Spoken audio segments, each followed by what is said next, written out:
नमस्कार, स्वागत है आपका कमोडिटी निवेश में, जहां हम आपको कमोडिटी से जुड़े तमाम सवालों के जवाब देते हैं। साथ ही कमोडिटी मार्केट की में ट्रेडिंग रणनीति बनाने में भी आपकी मदद करते हैं। और आप सवाल पूछने का तरीका सबसे पहले आपको बता देते हैं, क्योंकि कॉलर शो है और सवाल पूछने का तरीका बेहद ही आसान है। आप हमारे नंबर 9619873567 पर अपने सवाल व्हाट्सएप कर सकते हैं। अगले आधे घंटे तक आपके कमोडिटी से जुड़े हुए तमाम सवालों के जवाब दिए जाएंगे। और आपके सवालों के जवाब देने के लिए हमारे साथ दो खास मेहमान भी हैं। कोटक सिक्योरिटीज़ से हैं रविंद्र वी राव, और साथ ही रवि देवरा है कुंवरजी ग्रुप से। आप दोनों ही मेहमानों का ईटी नाउ स्वदेश पर स्वागत है। लेकिन बात सबसे पहले आज गोल्ड की करेंगे। हालांकि गोल्ड में आज सुस्ती दिख रही है, लेकिन हाजिर में किस तरह की डिमांड है, इस पर बात करते हैं। हमारे साथ योगेश सिंघल जी हैं, प्रेसिडेंट है the Boolean and jewellers association के। सर, स्वागत है आपका ईटी नाउ स्वदेश पर। क्या लग रहा है सर आपको, गोल्ड की डिमांड आगे कैसी रह सकती है? और फेस्टिव मूड, आप लोग ऐसे नब्ज में बैठे हैं, ऐसे मार्केट में बैठे हैं, दिल्ली के मार्केट में, जहां सबसे ज़्यादा रिस्पांस आपको दिख रहा होगा, तो क्या लग रहा है, किस तरह की उम्मीद है इस बार इस फेस्टिव सीजन? देखिए, पिछले 2 साल से कोरोना की मार हमारी ज्वेलरी इंडस्ट्री पे, क्या सभी इंडस्ट्री पे पड़ रही है। इस बार ऐसा लगता है कि पॉजिटिव बाजार रहेगा और तीसरी लहर भी शायद नहीं आएगी। और अभी पिछले महीने से मूड बाजार का पॉजिटिव है, अच्छा उठान है, कस्टमर्स भी बाहर आ रहे हैं और ज्वेलरी की डिमांड मेरे हिसाब से आगे आने वाला पूरा ब्याह शादियों का सीजन है, तो अच्छा डिमांड रहना चाहिए। डिमांड की उम्मीद है। सर, अब तक अगर दशहरे की बात करें तो किस तरह का रिस्पांस दशहरे के दौरान दिखा? नवरात्र पे कैसी सेलिंग आप लोगों की तरफ से विटनेस की गई वहां पर? बहुत अच्छा रहा। अक्टूबर का महीना काफी अच्छा रहा, फ्रूटफुल रहा और लोगों ने, रिटेलरों ने सबने अपना स्टॉक फिल किया। ओके। और अब एक हफ्ता सिर्फ चांदी का व्यापार ज्यादा रहता है, क्योंकि दिवाली का वो है त्योहार, तो इसमें हटरी, सिक्के, पायल, चुटकी और गिफ्ट आइटम चलते हैं। तो एक हफ्ते के लिए बाजार, ये सोने का बाजार है, थोड़ा सा ढीला पड़ जाता है। तो चांदी का बाजार इस टाइम एक हफ्ते के लिए चलता है। दिवाली के बाद में गोल्ड की मार्केट मेरे हिसाब से बहुत अच्छे मूड में रहेगी और भाव भी सपोर्ट करेंगे। कहीं ना कहीं भाव में भी थोड़ा सा करेक्शन आ सकता है, तो अच्छा व्यापार रहना चाहिए। ओके। तो अगर अच्छा व्यापार रहना चाहे, अगर कोई खरीदना चाह रहा है, अगर करंट लेवल के आसपास खरीदता है, तो क्या उम्मीद आप कर रहे हैं, कितनी तेजी यहाँ से उम्मीद कर सकते हैं अगर साल अंत तक की अगर बात की जाए तो? देखिए, अभी 50,000 रुपए तक भाव मेरे हिसाब से जाना चाहिए था, जो कि जा चुका है। अगर 52,000 रुपए कटता है तो ही तेजी की उम्मीद करते हैं, नहीं तो बाजार एक बार फिर से अपने करेक्शन मोड में आना चाहिए। ओके। तो कितना करेक्शन आप उम्मीद कर रहे हैं, कितना करेक्शन की? देखिए, अभी तो जो है ना 46,000 रुपए तक का उम्मीद है कि 46,000 तक आ जाए। 50,000 से 46,000 की रेंज है। अगर ये 44,000 टूटता है तब जाकर के कोई 42-43,000 तक जा ओके। सकता है। चांदी को, सर, चांदी को लेकर किस तरह का रिस्पांस आ रहा है और चांदी का प्राइस आउटलुक क्या देख रहे हैं आप? देखिए, चांदी में बहुत अच्छा है। पूरे साल में दिवाली पर ही सबसे ज्यादा मांग रहती है चांदी। चांदी में भरपूर काम है, पैर रखने की जगह नहीं है और बहुत अच्छा व्यापार है। और चांदी का भाव भी टूटा हुआ है, तो चांदी का भाव भी सपोर्ट कर रहा है। तो मेरे हिसाब से ये बाइंग का समय है, परचेजिंग का समय है। और ये भाव बहुत, यानी बाइंग का समय है और चांदी में तेजी की उम्मीद ज़्यादा लग रही है। शुक्रिया योगेश जी, आपने वक्त निकाला ईटी नाउ स्वदेश के लिए और तमाम फंडामेंटल्स भी बताएं और ग्राहकों का किस तरह का रिस्पांस हाजिर बाजार में आ रहा है ये भी बताया। चलिए आगे बढ़ते हैं और बात कर लेते हैं वायदा बाजार की। हमारे साथ रविंद्र राव हैं और साथ ही रवि देवरा भी है। रविंद्र जी, आपको क्या लग रहा है, गोल्ड का जो करंट मार्केट प्राइस है, क्या बाइंग के लिए अगर कोई पोजिशनल व्यू है या इन्वेस्टर है, उनके लिए कैसा लग रहा है ये? गुड इवनिंग विश्व मोहन जी।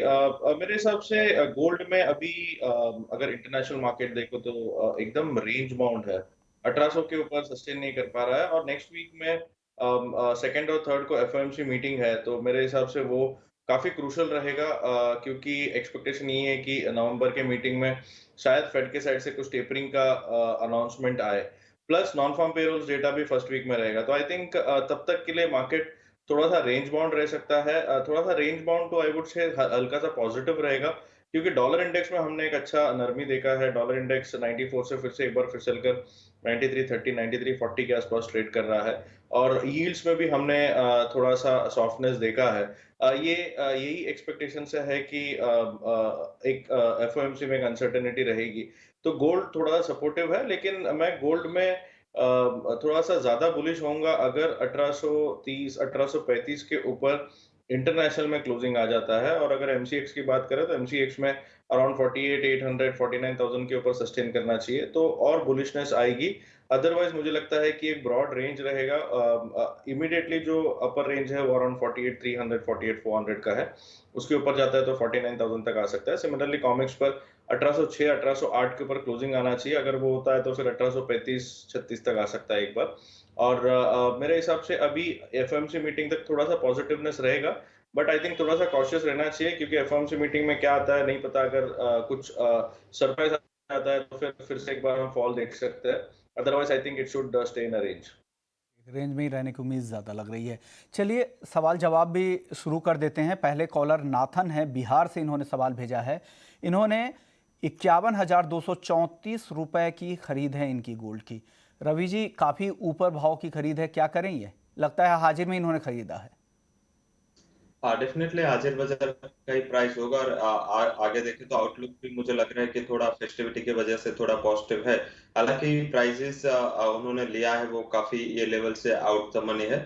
मुझे लग रहा है कि एक बार आप अगर एक साल का नजरिया है, नेक्स्ट दीपावली तक अगर आप रुक सकते हैं तो 52 51 800 तक के प्राइसेस में एक्सपेक्ट कर रहा हूँ। तो अगर आपने स्पोर्ट में लिया, हाजिर बाजार में लेके आप होल्ड कर रहे हैं, तो आपको होल्ड करना चाहिए। ज्यादा कंसर्न्स नहीं दिख रहे। थोड़ा ये नेक्स्ट वीक में जो एफएमसी मीटिंग है, दीपावली के दिन ही ये मीटिंग है, तो ये आउटकम आएगा। थोड़ा वोलेटिलिटी मीटिंग के बाद होगा, बट ओवरऑल ट्रेंड मेरा ये मानना है कि जो ये कमोडिटीज का रिटर्न भी देखे तो कंपैरेटिव पीयर्स काफी कम रहा है। तो आगे जाके थोड़ा सेफ हेवन डिमांड वहां पे उसको प्राइसेस को सपोर्ट कर सकता है। तो आप रुक के चलो, एंड एटलीस्ट आपके प्राइस तक के टारगेट के लिए वेट कर सकते हैं। टारगेट के लिए आप वेट कर सकते हैं, ऐसा मानना है रवि जी का। चलिए अगले कॉलर है रुपेश, है नोएडा से। लेड खरीदना चाह रहे हैं, क्या करंट लेवल सही है? रविंद्र जी, आपको क्या लग रहा है, लेड का करंट लेवल सही है खरीदने के लिए? विश्वनाथ जी, अगर देखें तो लेड ही एक ऐसा कमोडिटी है जिसमें हमने फॉल नहीं देखा है, क्योंकि उसमें राइज भी नहीं हुआ था। लाइक अगर जिंक और एल्यूमिनियम देखें तो बहुत ज्यादा इंक्रीज हुआ था because of their own fundamentals, लेकिन लेड में वो हुआ नहीं है और लेड होल्ड किए हुआ है। तो मेरे हिसाब से पोजिशनल पर्सपेक्टिव से आई थिंक 178 176 जब तक होल्ड है, आई थिंक लेड में बाइंग किया जा सकता है। पोजिशनल टारगेट जो है वो अराउंड 200 से लेके 205 का रहेगा। तो अगर क्योंकि ओवरऑल बेस मेटल पैक अभी भी थोड़ा सा शेकी है, तो हो सकता है कि थोड़ा सा करेक्टिव डिप मिले। तो आई थिंक डिप्स में बाई कीजिए। 176 का स्ट्रिक्ट स्टॉप लॉस होना चाहिए, और ऊपर ऊपर के लेवल में 200 से 205 तक के टारगेट शॉर्ट टर्म में एक्सपेक्ट कर सकते हैं। ओके, 200 से 205 के टारगेट शॉर्ट टर्म में दिख सकते हैं लेड में। यूबीएस का भी नया लक्ष्य आ गया है, एलएमई, कॉपर, निकल, जिंक, एल्युमिनियम, सभी बेस मेटल्स में। अब आप लोगों का जैसे मार्च 2022 तक का कॉपर का उन्होंने 12,000 टन का दिया है, तो अगर एमसीएक्स में कन्वर्ट करें रविंद्र जी, आपको क्या लग रहा है कॉपर का भाव? सबसे कॉपर का भाव जो है वो अराउंड 850 से लेके ऊपरी लेवल्स पर, जो एक्सट्रीम लेवल है वो अराउंड 870 880 का आ रहा है। लेकिन इसके लिए मेरे हिसाब से थोड़ा सा जो इंटरवेंशन है मार्केट में चाइना की तरफ से या फिर एलएमई की तरफ से, आई थिंक वो थोड़ा सबसाइड होना पड़ेगा। और ये मेरे हिसाब से फर्स्ट क्वार्टर 2022 के बाद ही होगा, क्योंकि चाइना में अभी विंटर है और वहां पर जो एमिशन पॉलिसी है वो 2022 तक चलेगा फर्स्ट क्वार्टर। तो मेरे हिसाब से उसके बाद हो सकता है। तो ओवरऑल सेंटिमेंट्स बेस मेटल्स में अभी भी पॉजिटिव है, लेकिन ये जो इंटरवेंशन है उसकी वजह से हमने करेक्टिव मूव देखा है, क्योंकि बहुत ज्यादा प्राइसेस ओवरस्ट्रेच हो गए थे। तो मेरे ख्याल से ये अभी जो करेक्शन आ रहा है वो that is a very good buying opportunity. अगर और करेक्ट होता है तो I think it's a good buying zone, क्योंकि ओवरऑल इंफ्रास्ट्रक्चर स्पेंडिंग भी काफी हो रही है। तो मेरे हिसाब से आगे चल के बेस मेटल्स का जो आउटलुक है वो पॉजिटिव ही रहेगा। ओके, तो बेस मेटल्स का आउटलुक पॉजिटिव ही लग रहा है। मार्च तक यूबीएस का निकेल का लक्ष्य एलएमई निकेल के लिए 22,000 टन है। रवि, आपको क्या लग रहा है, अगर एमसीएक्स में कन्वर्ट करे तो मार्च 2022 तक का आउटलुक आपको क्या लग रहा है निकेल एमसीएक्स में? हाँ, डेफिनेटली ये कमोडिटी है जिससे ही सप्लाई के कंसर्न चालू हुए थे। सबसे पहली कमोडिटी पेंडेमिक के बाद ये निकल रहा था। निकल में जो सप्लाई का शॉर्टेज बना और उसके बाद चाइना ने फिर से इंटरवेंशन किया और प्राइसेस फिर से स्टेबल हुए। मुझे लग रहा है कि अगर वहां पे आप ईवी का थीम देखें, आगे जाके जो डिमांड बढ़ रही है, जो सडनली सारे कंट्री से उन्होंने ईवी पॉलिसी डाली है, तो बैटरीज का काफी डिमांड बढ़ेगा। तो निकल बेस्ड बैटरीज है जिसमें चार्जिंग का जो टाइम है वो कंपेरेटिव अदर बैटरीज कम लगता है, तो निकल का यूज एंड डिमांड आगे जाके काफी बढ़ने की उम्मीद रखनी चाहिए।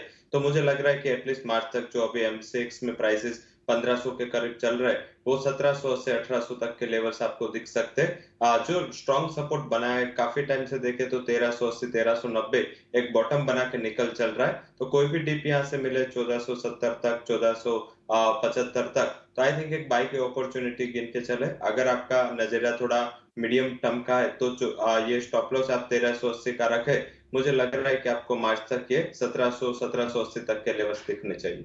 मार्च तक 1780 तक के लेवल आपको M6 निकल में दिख सकते हैं और 22,000 का लेवल है LME का टारगेट दिया है UVS ने। वहीं एल्युमिनियम का उन्होंने 3,500 का दिया है मार्च 2022 तक का। अगर यहाँ पर MCX पर रविंद्र जी आपको क्या लग रहा है एल्युमिनियम में?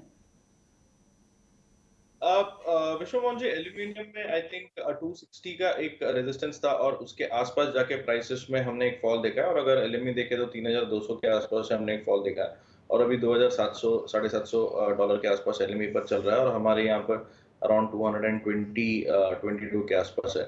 तो मेरे हिसाब से जो इसका एक्सट्रीम टारगेट है वो अराउंड 274 275 के आसपास है, जो कि which will converge to $3,500 on LME। तो हो सकता है कि वो लेवल हमें दिख जाए। अच्छा खासा करेक्शन भी हमने एल्यूमिनियम में देखा है और अभी एक बाइंग जोन में आया है और टेक्निकली भी एक अच्छा बुलिश पियर्सिंग लाइन बना है इसमें और पॉसिबिलिटी है कि अगर ये 230 के ऊपर फिर से निकल जाता है तो पॉसिबिलिटी है फिर से एक बार 260 तक के लेवल दिख सकता है। तो मेरे हिसाब से शॉर्ट टर्म पर्सपेक्टिव से it's a good buying zone. जो अभी रिसेंट लो था अराउंड 206 टू 205 का, उसका स्टॉप लॉस मेंटेन करके डिप्स में बाइंग कर सकते हैं और इमीडिएट टारगेट जो है वो 230 के आसपास होगा, लेकिन उसके ऊपर निकल जाता है तो फिर से हम जो 3,200 का जो लेवल है LME का वो फिर से एक बार देख सकेंगे। ओके, तो ये है एल्युमिनियम पे। जिंक का वही उन्होंने मार्च 2022 तक का 3,600 का टारगेट दिया। तो रवि, अगर MCX पर आपको क्या लग रहा है मार्च तक कहाँ तक जा सकते हैं भाव? डेफिनेटली थोड़ा बुलिश व्यू था, बट आई थिंक कि जो अगर इंटरनेशनल प्राइजेस की बात करें या डोमेस्टिक प्राइजेस की बात करें तो कंपेरेटिव अदर पीयर से वहां पे थोड़ी अपॉर्चुनिटी कम है। 10-15% ऊपर का टारगेट वो थोड़ा वैसे मुझे कम लग रहा है। बट यस, जो रिसेंटली इश्यू था रिलेटेड टू द सप्लाई, तो इसका एक पॉजिटिव इम्पैक्ट ऑलरेडी प्राइस में आ चुका है और प्राइसेस है वो ओवर रिएक्ट उसको कर भी चुके हैं। तो मुझे लग रहा है वहां पे थोड़ा कंसर्न से थोड़ा वहां पे कॉशियस रहना चाहिए। अगर डिप पे कोई सीवियर रीजन से मिलता है 260 250 के करीब, तो एक बार एंट्री का आपको चांस लेना चाहिए 310 320 के टारगेट के लिए। बट मुझे लग रहा है मैक्स टू मैक्स 310 से 20 के बिटवीन वहां पे रेजिस्टेंस काफी बड़ा है, तो वहां पे प्राइसेस रुकने चाहिए। अगर मेटल कॉम्प्लेक्स में आपको जाना है तो I think lead would be a better opportunity, rightly indicate आगे एक्सपेक्ट ने किया था। मुझे लग रहा है कि वहां पे एक सीजनलिटी का पॉजिटिव इम्पैक्ट आपको देखने को मिलेगा, बट जिंक में हायर लेवल पे प्रॉफिट बुकिंग कर लेना चाहिए। ओके, हाई लेवल पे प्रॉफिट बुकिंग की सलाह है जिंक में। चलिए, अब वक्त हो गया एक छोटे से ब्रेक का। ब्रेक के बाद लौटेंगे तो आपके बचे हुए सवालों के जवाब देंगे। सवाल पूछने का तरीका एक बार फिर से आपको बता देता हूं। आप हमारे नंबर 9619873567 पर अपने सवाल व्हाट्सएप कर सकते हैं और अगले सेगमेंट में सिर्फ आपके सवालों के जवाब देंगे। जल्द लौटते हैं।